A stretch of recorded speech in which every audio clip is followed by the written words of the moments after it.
فلا اقسم بمواقع النجوم، یہ لا جب آتا ہے پہلے تو وہ مخاطب کی بات کی نفی کرنے کے لیے، اٹ از لائک دیٹ، یہ نفی ہے۔ لا اقسم بیوم القیامہ، تمہارے خیالات غلط ہیں، میں قیامت کی قسم کھاتا ہوں۔ تو فرمایا فلا اقسم بمواقع النجوم، وقع یقع کے کیا معنی ہے؟ اور یہ سورت کون سی؟ واقعہ، اذا وقعت الواقعہ، وقع گر جانا، پڑ جانا، یہ ستاروں کے ڈوبنے کی جگہ ہے۔ فلا اقسم بمواقع النجوم وانہ لقسم لو تعلمون عظیم، اور اگر تم جانو تو یہ بہت بڑی قسم ہے جو ہم نے کھائی ہے۔ اس وقت کا انسان کیا سمجھتا کہ ستارے کہاں جاتے ہیں، کہاں غروب ہوتے ہیں، کہاں گرتے ہیں؟ آج ہمیں معلوم ہے۔ سورہ حامیم سجدہ میں جو کہا گیا ہے سنریہم آیاتنا فی الآفاق وفی انفسہم حتی یتبین لہم انہ الحق، ہم انہیں اپنی نشانیاں دکھائیں گے آفاق و انفس میں، یہاں تک کہ یہ بات واضح ہو جائے گی کہ قرآن حق ہے۔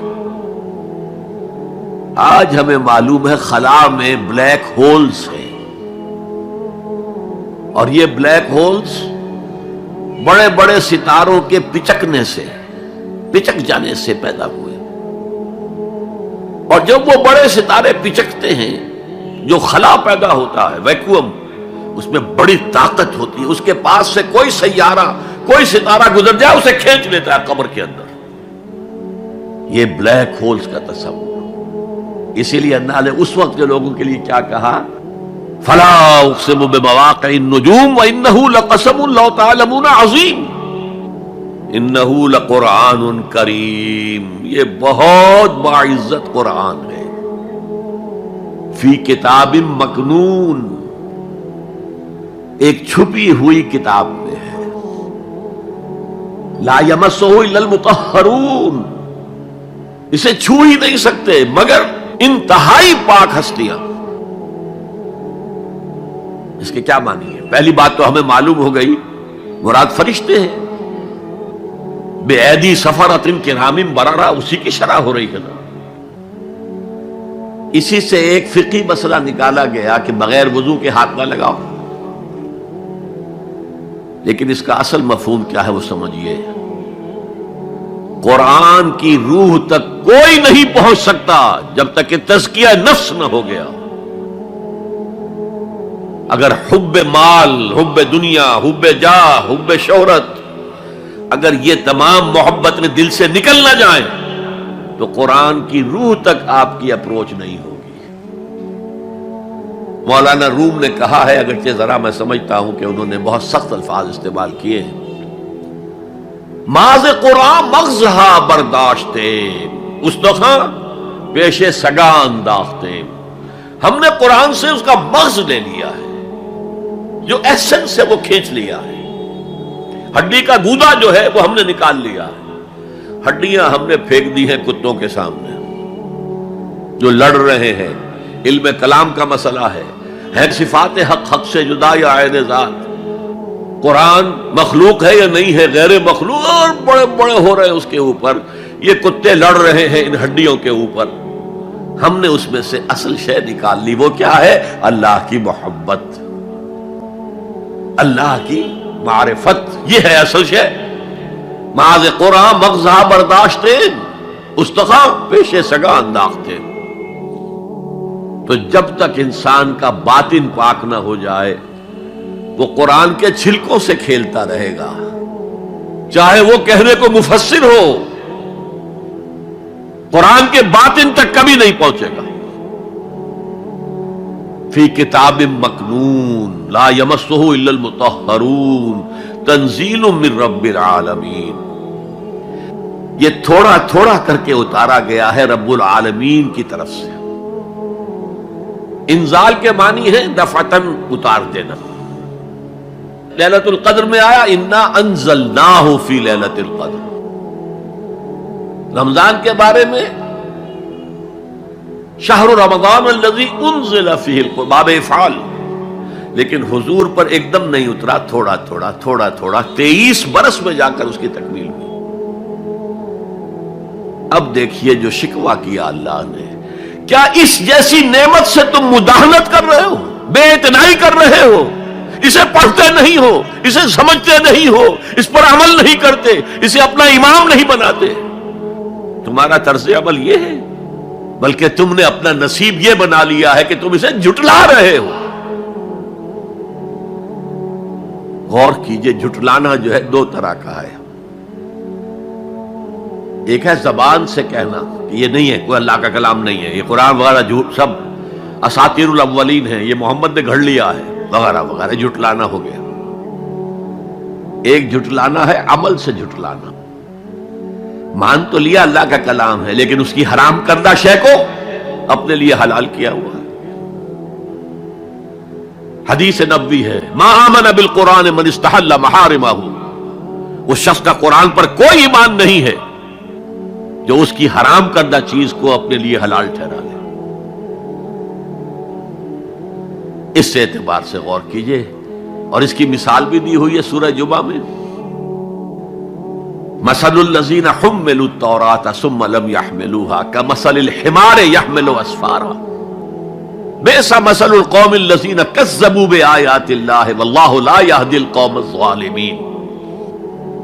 مثال ان لوگوں کی جو حامل تورات بنائے گئے تھے اور پھر انہوں نے اس کی ذمہ داری کو ادا نہیں کیا، اسے قائم نہیں کیا، اس کے احکام پر عمل نہیں کیا۔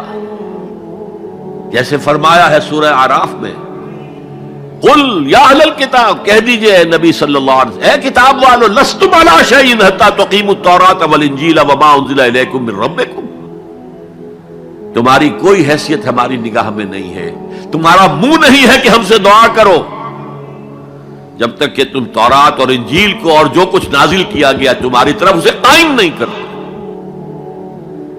آج اللہ ہماری دعائیں نہیں سنتا، 30 لاکھ جا کر حج کرتے ہیں، دنیا کے حالات میں کوئی ذرہ برابر فرق آتا ہے؟ اول تو حرام کی کمائی سے حج ہو رہا ہے، تو حج ہے ہی نہیں سرے سے۔ جو کچھ کرتے گئے تھے سودی کاروبار، وہی آ کر دوبارہ شروع کر دیا۔ سرکاری ملازم تو جو رشوت پہلے لے رہے تھے اس کے بعد آ کر شروع کر دیا۔ یہ کیا ہے؟ یہ تکذیب بالعمل ہے، جھٹلانا ہے۔ تم نے اپنا نصیب یہ بنا لیا ہے کہ تم قرآن کو جھٹلا رہے ہو، جیسے کہ انہوں نے جھٹلایا تھا۔ مثل الذین حملوا التوراۃ ثم لم يحملوها كمثل الحمار يحمل اسفارا، ان کی مثال ان گدھوں کی سی ہے جن پر کتابوں کا بوجھ لاد دیا گیا۔ مکالمات فلاطوں، گٹھڑی باندھ کر گدھے کے اوپر رکھ دیجئے تو کیا وہ واقعی منطقی اور فلسفی بن جائے گا؟ یہ مثال اللہ دے رہا ہے۔ اور یہ مثال کیوں دی گئی ہے؟ اس آئینے میں ہمیں ہماری تصویر دکھائی گئی ہے۔ تم اگر قرآن کا حق ادا نہیں کر رہے تو تمہاری مثال وہی ہے جو یہود کی تھی۔ بئس مثل القوم الذین کذبوا بآیات اللہ، بری مثال ہے اس قوم کی جس نے اللہ کی آیات کو جھٹلایا۔ تو زبان سے تو یہودیوں نے کبھی نہیں جھٹلایا تورات کو، عمل سے جھٹلایا ہے۔ یہ وہ 5 مقامات ہیں جن میں اللہ تعالیٰ نے خود اپنے کلام کی ثنا بیان کی ہے، تعریف کی ہے، اس کی عظمت کو بیان کیا۔ اب میں آپ کے سامنے ایک حدیث رکھنا چاہتا ہوں، حضور نے کیا فرمایا۔ ایک حدیث سنا چکا ہوں آپ کو، عن عثمان بن عفان رضی اللہ تعالی عنہ قال قال رسول اللہ صلی اللہ علیہ وسلم خیرکم من تعلم القرآن وعلمہ، تم میں سے بہترین لوگ وہ ہیں جو قرآن سیکھیں اور سکھائیں۔ یہ حدیث بڑی عجیب ہے، یہ ترمذی میں بھی ہے اور دارمی میں ہے، اور اس کے راوی حضرت علی ہیں رضی اللہ تعالی عنہ۔ عن علی رضی اللہ عنہ قال، حضرت علی فرماتے ہیں انی سمعت رسول اللہ صلی اللہ علیہ وسلم یقول، میں نے سنا اللہ کے رسول صلی اللہ علیہ وسلم کو یہ کہتے ہوئے، انہا ستکون فتنۃ، ان قریب ایک بہت بڑا فتنہ رونما ہوگا۔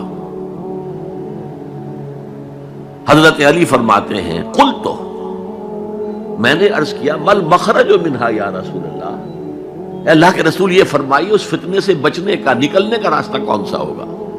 جیسے آپ بڑے بڑے حالوں میں دیکھتے ہیں ایگزٹ، عرب ممالک میں لکھا ہوتا ہے مخرج، اگر کہیں آگ لگ جائے، کہیں دھواں بڑھ جائے تو نکلو، ان لال جو روشنیاں ہیں ان کے اندر جو نیچے دروازے ہیں ان کی طرف جاؤ، یہ مخرج ہے جان بچانے کی۔ یہاں ایک لحظہ توقف کر کے ہمارا اور صحابہ کا جو فرق ہے اس کو نوٹ کر لیجئے۔ اگر ہم ہوتے تو کیا پوچھتے؟ حضور یہ فتنہ کب آئے گا، کدھر سے آئے گا، کیوں آئے گا، کیا ہوگا؟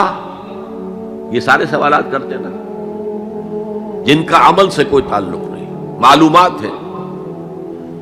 حضرت علی نے کچھ نہیں پوچھا، بس آپ نے فرما دیا کہ بہت بڑا فتنہ ہوگا، تو بس ہمیں یہ بتائیے کہ اس سے نکلنے کا راستہ کیا ہے۔